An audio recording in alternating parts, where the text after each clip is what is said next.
a little loose. Yeah, one thing you know about a Reanimator Mirror, both decks are very low to the ground, they combo quickly, and they're disruptive, so you should expect sparks to fly on the first couple of turns as each player duresses, thought seizes, counter spells each other. There's a lot going on here. So very important to look at the disruption. Chris VanMeter with 3 copies of Daze, 4 copies of Force Will, no discard spells in the main deck. Over on the other side of the table, 4 copies of Force of Will, 4 copies of Daze for Joe, but again, no discard spells. Yeah. So game 1 will be discard free. We see Joe starting out on a fetch land here, Chris as well. Joe also with 2 main deck copies of Firestorm. Yeah, and the big thing that Lossett and Keter have brought to this Reanimator deck for this tournament, like I said before, is the full 4 copies of the legendary land Gemstone Caverns. Well, the deck really doesn't care very much about card advantage because it's trying to kill on the second turn. You have Gristlebrand to recoup it if it gets into play, and it does open up a lot of the same explosive lines that Lotus Petal does.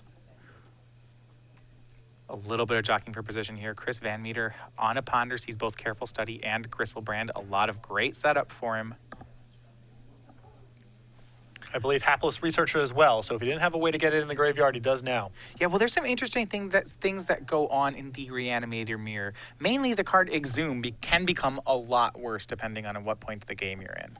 Yep, you would prefer to go off through Reanimate. It's much careful. Even if your opponent has no graveyard, they can always Entomb in response. So you'd prefer to have Animate Dead or Reanimate be the ways you go off. Now the Ponder from Chris will pass back to Joe. He'll get the turn 2 first. He has Chris tapped down on lands. Does he go for it? The answer is no. Second fetch land, no more plays, passes back. And we have already settled into the late game, as there have been a full 2 turns on both sides of the table. Absolutely. You see here with VanMeter, 2 Lotus Petals, a Careful Study, a Gristlebrand. If he has the Reanimate, then the whole package is there, and I believe he does. Though, he could be concerned. What if Joe has Entomb, but no reanimation spell? If you can go off the Reanimate, that's much safer. Yeah. Chris cracking the second fetch line. His reanimation spell is Reanimate itself here. So Chris does have the right target at the moment. But if he loses his reanimation spell to a counter war, things could get pretty rough for him. See Hapless Researcher, the play for VanMeter. 1 copy in the main deck. Most likely not a reanimation target with Entomb, but just another copy of Careful Study, which can also be exhumed in a pinch. Yes, Researcher is sacrificed. Chris draws a Force of Will, which is a great card right here, discarding Gristlebrand, and we are off to the races. Reanimate, targeting Gristlebrand is the play for VanMeter. And Joe, who's just played fetch lands up to this point, we're going to see just what he's sitting on. And Daze is not relevant interaction right now because Chris still has the Lotus Petal left over, ready to make mana. So it's just Force of Will here from Joe. And maybe, yeah, Force of Will, possibly 2 Dazes if Joe has both of them, but that'd be a huge cost to fight over this one spell. And in response, Joe's actually going to Entomb.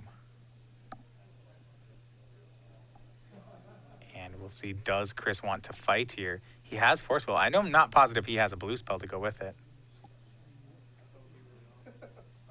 And this might be Joe kind of shucking and jiving here. The Entomb gives Chris some pause. Maybe he Force of Wills it out of fear of whatever is going on to follow up. And then if Joe has Force of Will in his hand, now he has a much better shot of countering the Reanimate. Yeah, most likely in this matchup, you can't trade. It's oftentimes you can't trade large creatures. You know, you can't let one player. Joe can't let Chris reanimate a creature and then Joe reanimate one on his own turn. Chris can use the free card draws off something like Gristlebrand to really just win the counterspell over Joe's reanimate. Yeah, I mean, it stands to reason the Reanimator Mirror, the first person that gets to reanimate has a huge edge. And Tomb resolves, Joe bins a Gristlebrand, and no war is fought. Chris gets to have a Gristlebrand. He takes the damage off reanimate, but now he has the 7/7 in play. And that is great news for VanMeter. With Force of Will in hand, he can draw 7 cards. You see he's at 10. Remaining hand is Animate Dead, Lotus Petal, Force of Will. No card to go with it just yet. But he's going to get, to put it mildly, a lot of looks at it. Yeah, you see he draws 7 here. Chris goes down to 3. A lot of cards entering his hand. Another Gristlebrand, Tidespout Tyrant. 2 blue cards to pitch to Force of Will. I'm not positive, though, that he found any other disruption outside of that one Force of Will. But still not bad insurance here because Joe did not counter back. You know, you figure if Joe had Force of Will, you would have fought over your reanimation spell. So you'd have to feel, if you're in Chris's spot, like your 1 Force of Will. No, it's not a lot of protection, but it's probably enough. Yeah, all it takes is one hit from that Gristlebrand. And Chris does have a second Lotus Petal, so he has a lot of magic, a lot of mana, rather, to fight over a counter where that might happen. Still managing to keep Joe's possible days as really blank cards.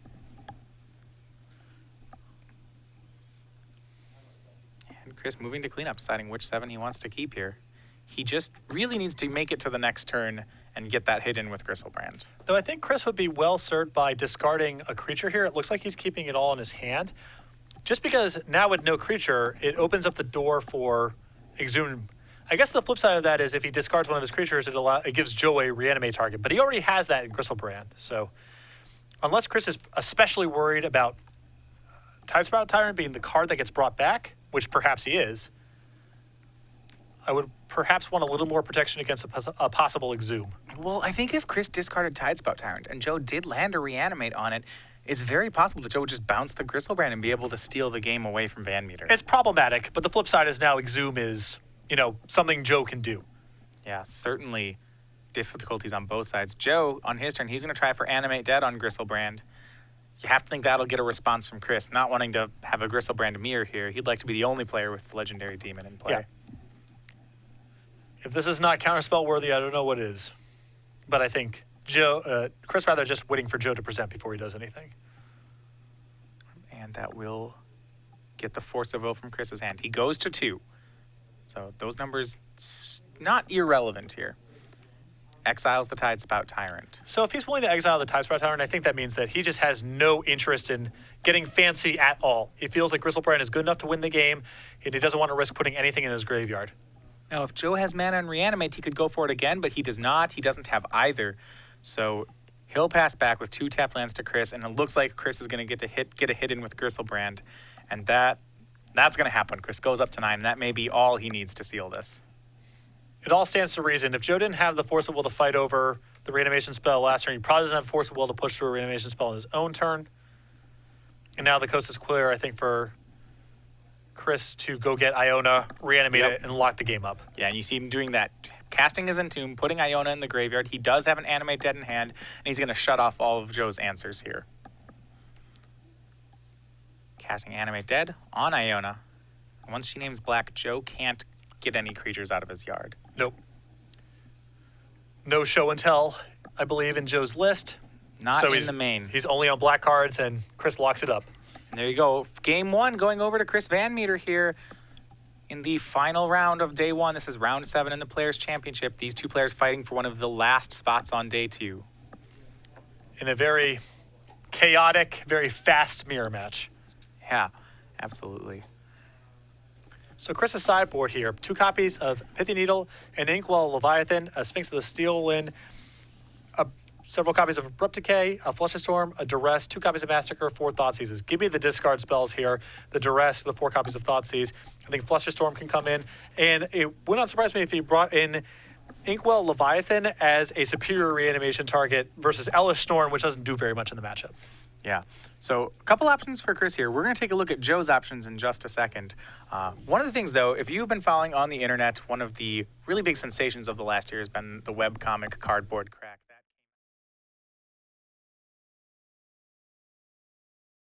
Cardboard Crack, the paperback books, the popular webcomic in now 3 different volumes. You can get them all. They're on sale for $12.99 each. You can find out more about them at starcitygames.com/cardboardcrack.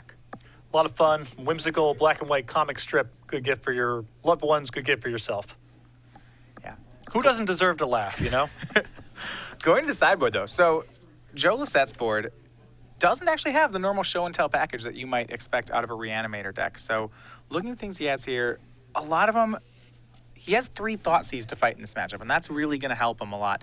Hand Disruption, really anything that's low to the ground, a 0 or 1 mana cost card, I think would help here. But outside of that, what options does he have? Well, the Thoughtseizes are going to be great here. I think likely the Iona is a superior reanimation target than some of the other more fidgety stuff he has in his deck.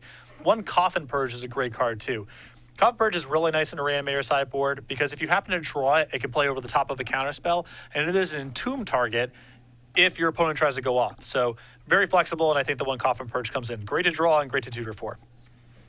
So those are the options out of Joe's side. Now, Joe's going to get to be on the play here. So the 4 Gemstone Caverns he has in his deck, not going to be as helpful here. No, but the issue is, what's the opportunity cost of having colorless lands? And in a matchup where your opponent doesn't have Wasteland, Joe can just fetch for Underground Sea. Yes, there's some spots where you want to chain together multiple 1-mana spells, and Gemstone Cavern is problematic in those games. But the Reanimator mana base is pretty stable, assuming it's not playing against Wasteland. It's not that color sensitive, so yes, it is a cost. Absolutely, they are just worse than other lands you could be playing while you're on the play, but the cost overall should be low. Yeah, I would expect even post-board these games to go very quickly. Both players do get access to discards, so there's a little more jockeying and more information, but it's still going to be a fast game. Yeah, I mean, this game is not going to go on for 8 turns. You know, the discard spells help. These players still have their counter spells. All that's good, but the game's still likely to be determined one side or the other within the first 3 turns. Yeah, especially as we saw there. Joe not having the quick reanimation, and that's really what got him. Chris was able to make a Gristlebrand on turn 2. Joe wasn't able to win a fight over it, and after that, it was pretty rudimentary for Chris to take the game home. Given all the talk of Blue-Red Delver that we've had, so far at least, our Rounds of Legacy are very combo-oriented. A bunch of Reanimator lists, Logan Mize playing Omnitel, even Joe Lossett, the most faithful servant to miracles that I know of, mixing it up for this tournament. Yeah, and a lot of players, like you said, choosing to play combo decks for this format.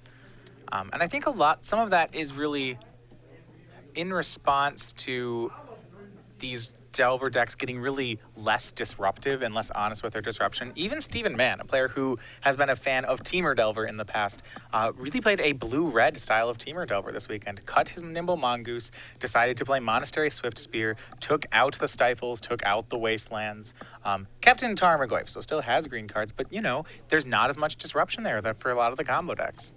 Spell Pierce is not really good at fighting Treasure Cruise most of the time, nor is it a card you want to draw off of your Treasure Cruises. And something has to go for the day. You got to make room. It's really hard to justify cutting the cantrips or the burn spells because you can always cast them. They're always productive. And that's what you want to be doing alongside Treasure Cruise. But it has made combo a more attractive option over the last couple of weeks. Yeah, and it really is the style. The interesting part is the type of combo decks it has made viable. And it's been these semi-fast combo decks with disruptive elements. So things like Dredge, Storm, Reanimator. This is what we see the people playing. I've seen a huge uptick in Reanimator and of Storm as well. Yeah, last week's Invitational, Storm was among the top performing Legacy decks of the weekend. Not surprised, you get very good game 1s now against the Delver decks, which used to be your most problematic matchup. And all the good matchups are still there. We are underway for game 2 here. Reanimator Mirror, Lossett is on the play. And both players keeping on 7. No turn 1 from Joe, just a fetch land. And we'll go back over to VanMeter. Can steal the initiative with something like a Lotus Petal. And looks like he has a great hand here. 2 Reanimates and an Exhume. Lotus Petal, Careful Study. A lot of options for Chris. Doesn't have the creature just yet.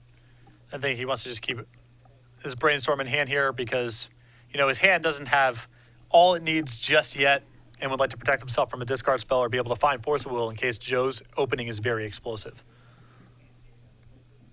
Joe, too, plays a second land and passes back. And you notice not too much early game action. A lot of the times, this is just a game of pulling the trigger. Both players will do nothing until one player decides to go for it. And players are maybe going to wait a little bit longer post-board because you have to respect their ability to interact with the graveyard. Game 1, you know there's nothing going on. The coast is clear. But sure. Post-board, these players will often have ways to interact with the opponent's graveyard at instant speed. Yeah, I mean, cards like Surgical Extraction could exist here. Now, we know neither player is playing it. Their main form of disruption are cards like Duress and Thoughtseize. Coffin Purge, Extirpate. There's a lot of cards that are floating around here that both these players have to respect. And land 2 from VanMeter. Now he'll play Careful Study. And draw 2. You see he has a Daze already in hand. May get rid of some of these extra Reanimate spells. And Joe's mana base is really a consequence of Wasteland being on the decline, too. It would be very hard to rationalize 4 Gemstone Caverns and a red splash off of Badlands in a world where all the Delver decks were still packing 4 copies of Wasteland, but that's just not the case anymore. Yeah. These blue-red decks have moved completely away from it, and you can be greedier with your mana than you could have been 2 months ago. Misty Rainforest and Reanimate, the discard for Chris, still hasn't found that creature he's looking for. You see, not too happy of a look on his face there. He knows that you can't sit on your hands forever in this game. Nope. I mean, the Force of Will's nice. The days may or may not be nice, but I'm sure Chris would prefer to get something proactive going. And we're back on Lossett. Remember the second elimination match Lossett has had today. I'm in this kind of spot with Joe, where Joe is now, where you're mixing it up for a big tournament. You're known for playing a certain style of deck. You decide to do something different. And if you do well, it feels like an affirmation. And if you don't do what you wanted to do, you think to yourself, man, why did I mess up a good thing, you know? Yeah. You have to wonder if he's second guessing. Earlier today, at the end of Standard, he had an elimination against Kevin Jones. Joe lost the first game there as well. So knows what it's like to be really under the gun in this fashion. Oh, he's told me he's been on the edge of the seat the whole tournament. It's not been easy. He's had his back against the wall essentially the whole time. It's a lot of rounds in a row to play like it's your last round. Eventually, it's got to be a relief once you finally hit day 2. Might even be a relief if the tournament ends, to be honest. Joe finds some disruption. Thought sees he's going to get to see what he's playing against. Chris does have a brainstorm in hand. We'll see if he fires it off. Does not. Wants to hang on. Doesn't want to crack the fetch land just yet. So we see Exhume, Reanimate, the 2 reanimation spells for Chris. Daze, Force of Will, 2 counter spells. And the remaining 2, Brainstorm and Lotus Petal. The issue with brainstorming here is that Chris has to put the shields down this turn because he's, I would assume, doing that to hide his counter spells. This way, Joe can only take either the Force of Will or the Daze, and Chris can at least get out of this turn. Yeah, and in a matchup this fast, you have to think about your cards, not how good are they in general, but how good are they right now, because you don't know if next turn exists. Yep. You don't know if that Force of Will is going to even matter, you know? I think that's it. All the cards have such a short lifespan. You know, Chris next turn gets to untap, draw, brainstorm, and hopefully find a hand that he can win with. So you think Lossett takes the brainstorm then? Yeah. Yeah, if Joe can't do anything this turn, Chris has nothing in the graveyard, and now his hand is just, it's nothing. He's got no action. And you see that from Joe. He's going to thought seize away the brainstorm, play a 3rd land, and just pass back the turn. Joe not making any aggressive moves either, but he is making cards like the Daze in Chris VanMeter's hand worse with every turn. Not only that, he's stranded Chris with a hand with nowhere to go. I mean, there's nothing in the graveyard, no way to get something in the graveyard. Chris has to draw an Entomb or something like that. Yeah. Chris draws a card. Now, he drew a land but opted not to play it in the situation that he draws a brainstorm. So we go back to Lossett on turn 4. He'll lead off with Ponder. Knows he has the advantage. He's trying to stretch it. And I suppose I was wrong. I thought we were going to see a much more explosive opening, even with both players having more interaction, but it's gone on for a while. And neither player, even with something in their graveyard. Yeah. To me, it seems like both players kept speculative hands, the kind that if you draw the right card are very fast. They have most of the tools there, and both of them really just missed on what they were looking for. VanMeter hand with a lot of reanimation, some counter magic, some card filtering, everything but the large creature. Couldn't find the creature to reanimate, and Lossett actually looks like maybe he had the exact same problem. But Joe's hand at least is pretty disruptive. Right. Ponder, he draws off it, and what a draw for VanMeter. That is the one he was looking for. We said he not only did he need a creature, but he needed a way to put it into his graveyard. Well, Entomb will do both of those for Chris. And he gets to do it with Force of Will backup and the ability to pay for a Daze. That's a lot. It's a lot. Now, Chris has a Daze and a Force of Will in his hand, but no 3rd blue card. So he can't force and Daze here, actually. He can only Force of Will. But he can pay for an opposing Daze. Correct. He can do that. And with the card like Lotus Petal in his hand, if he wants to, he can even get 2 lands going here to really help pay for a card like Daze. Yeah, I mean, Joe, you just assume these Reanimator decks are flush with islands. He's actually only got 1 in play. So Chris has to concern himself only with the 1. And I think that might be enough of an incentive for Chris to go for it this turn. Yeah, Joe can only Daze once here. And Chris will start. That's going to be Entomb. Is how a bunch of jockeying for position. Now one player decides to flip the switch. It's VanMeter again. Starts out with Entomb. Looks like he's gonna keep it simple. It's Gristlebrand. Can't go wrong with the classics.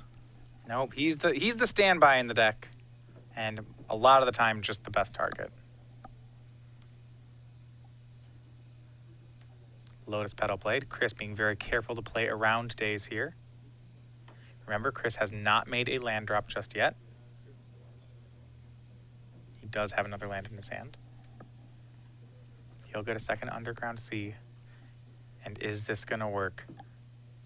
He has a Force of Will. He can pay for Daze. It seems real good for Chris. It's going to be Reanimate targeting Gristlebrand. And Joe is going to need 2 Force of Wills to win this counter war. And Chris still with an Exhume, so even if he loses the counterspell battle here, he can just go for it again next turn. And Joe is going to Coffin Purge the Gristlebrand. This is the one-up from his sideboard.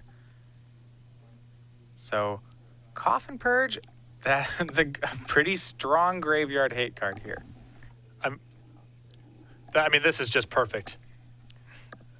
You know, like I said, if he draws it, he can play over the top of a counterspell with it. And that's exactly the scenario that's gotten set up here. Yeah, Coffin Purge so good in this matchup. Remember, it, like its reprint from Innistrad, can be flashed back from the graveyard, so you can actually entomb for this in the middle of a counter war. And it's still floating in Joe's graveyard. I mean, it's not even like the damage is done at this point. Chris has got to work his way around this. Yeah, Card's still in the graveyard on top of whatever Joe has packed in his hand. And that's why Chris couldn't fight a counter war on it. If Chris Force of Wills the Coffin Purge, Joe just uses it again out of the graveyard. It flashes back for a single black, which Joe has. And a huge turn of events to go in Joe's favor. This one out of his board, among the best cards he can have in the matchup. Oh, it's got to be the best. I don't know if it's better or worse than Extra Pay to draw. It's probably comparable, but the fact that you can entomb for it definitely came ready. Yeah, and you know it's a 16-person tournament, and you got your buddy playing Reanimator at the least. Well, that's the beauty of it, is because by just putting 1 copy of it in your sideboard, you actually get 5 copies of it in your deck because of how it interacts with Entomb. And now we'll see if Joe can make a move toward winning. He plays a 4th land. It's going to crack a fetch. Remember, Chris, because he opted not to fight there, still does have a Force of Will plus blue card in his hand. But on Joe's side, it looks like he's going to be the one entombing now.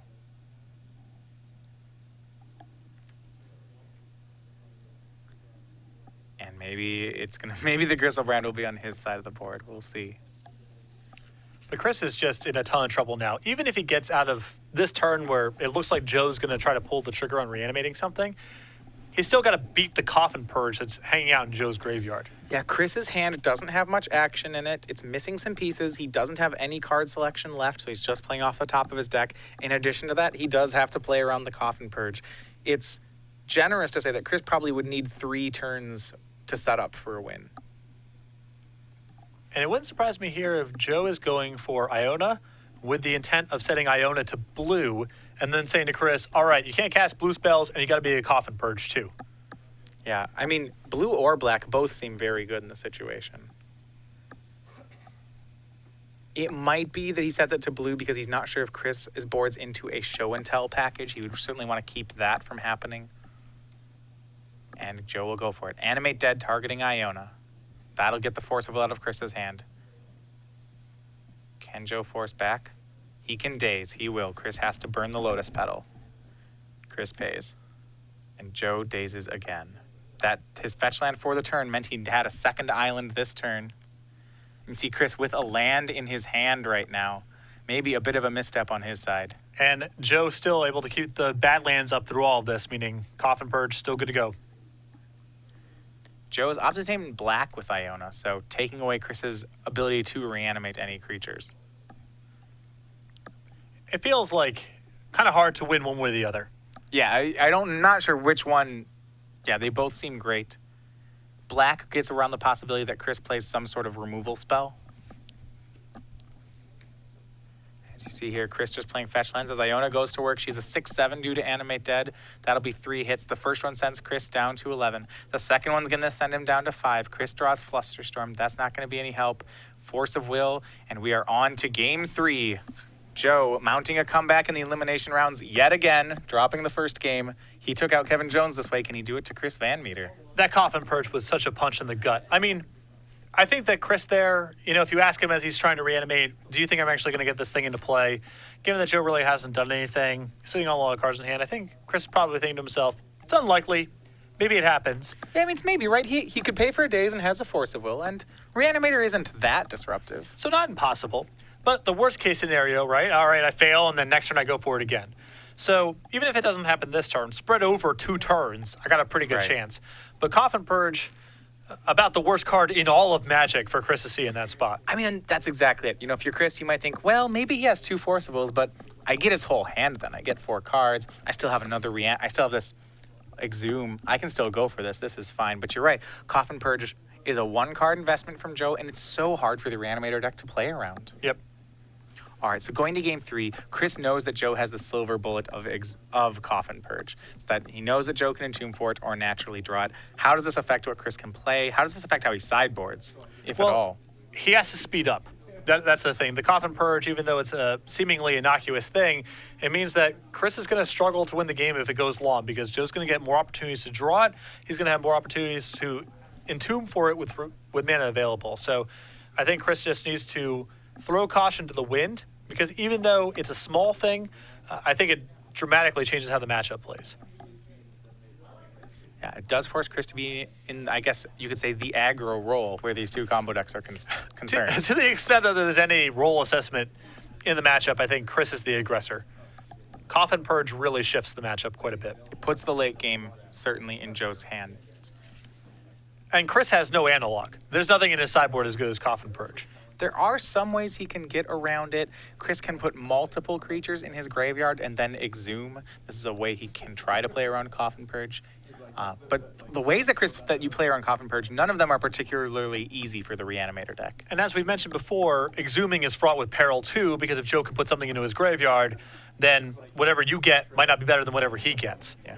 Ideally, I think Chris would, if he could play any version of Reanimator, if he had Show and Tells in his list, that would be his go-to strategy here.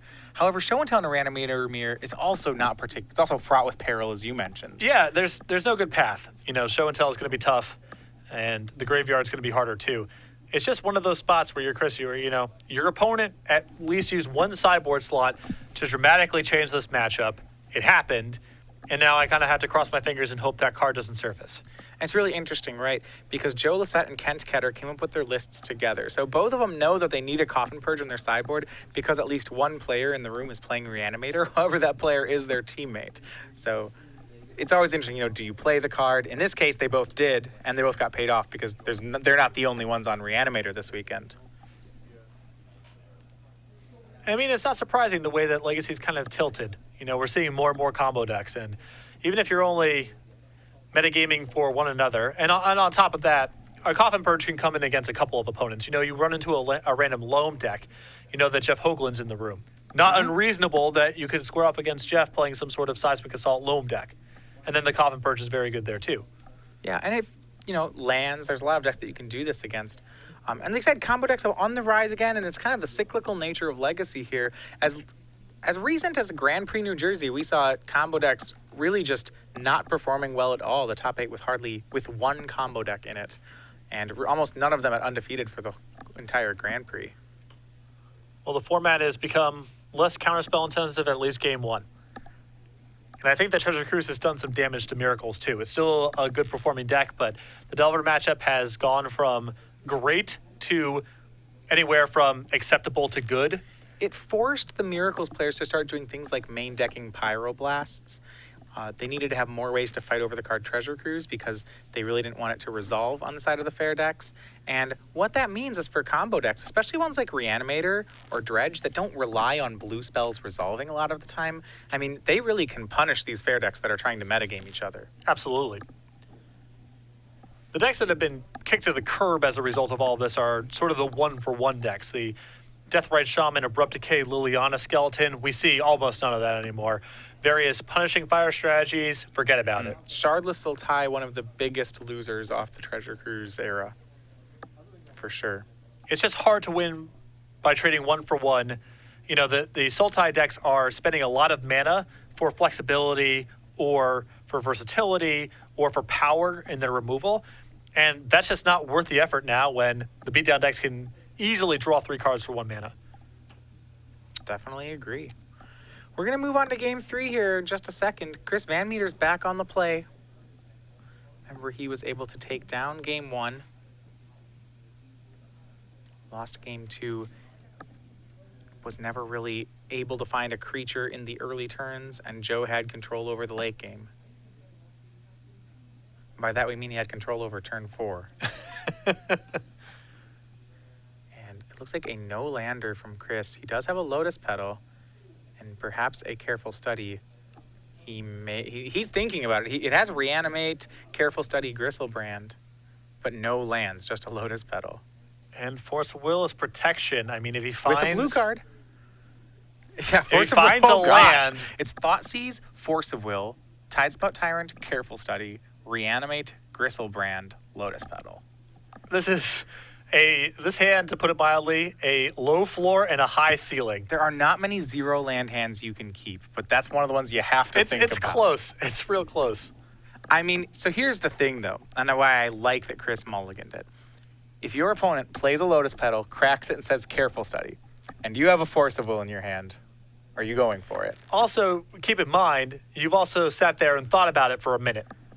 Right. So either this is some incredible bluff, either you're Brad Nelson, yeah, you're just some sort of bluffing master, or it's pretty obvious what's going on there. You've kept a no-lander. And at that point, I think Joe is going to be pretty aggressive about fighting over it. Well, how big of a next level? Your opponent, imagine this, your opponent tanks for 30 seconds, says keep, plays Lotus Petal, cracks it for Careful Study, you Force of Will it, and they just play land and say go. Well, they're just brilliant. But the Careful Study is going to be good even if it's not digging for the next land. Sure. You still countered a good spell. Exactly. Joe Lossett also on a mulligan here, so it'll be a 6-on-6.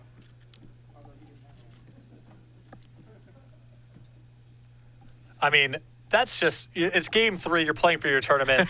You could be out of here. If you win, it's 20K. And drawing up that kind of hand, I mean, that's a pressure spot. If you miss the land on turn 1, your tournament went with it. Yeah. Also, thousands and thousands of people watching the whole thing, so you look like a master or buffoon. We'll see if they do better on 6 cards. Reanimator, once again, one of those decks that only needs to get a couple pieces put together. It can fire on all cylinders on as low as 5 cards. Oh, this hand has the opposite problem. Has 3 Lotus Petals, Brainstorm, Ponder, and a Fetch Land. Well, Ponder, Fetch Land, Brainstorm, and anything is pretty hard to ship. Yep, it's just a lot of mana. Yep. And Chris is probably going to have to maneuver with these cantrips to try to shuffle away at least 1 copy of Lotus Petal. Starts out by fetching on turn 1. We'll see whether he opts for Brainstorm or Ponder. Likely Ponder, but you're right, he has a lot of Lotus Petal. Which could be good if his Ponder and Brainstorm really cooperates. This could lead to a very explosive opening. But if it doesn't, then he's going to have to find some way to get the mana out of his hand.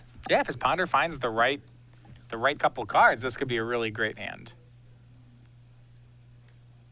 He'll lead off on the Ponder. And we'll see what Chris can get here. Top 3 cards, he has an Exhume, a Brainstorm, and a Dig Through Time. Dig Through Time, actually a very interesting card to have when you have a handful of Lotus Petals. You can get one out pretty... It's not as bad as you'd think. It's a plan B. I mean, this definitely sets the whole tone for how this is going to play out. He can just shuffle.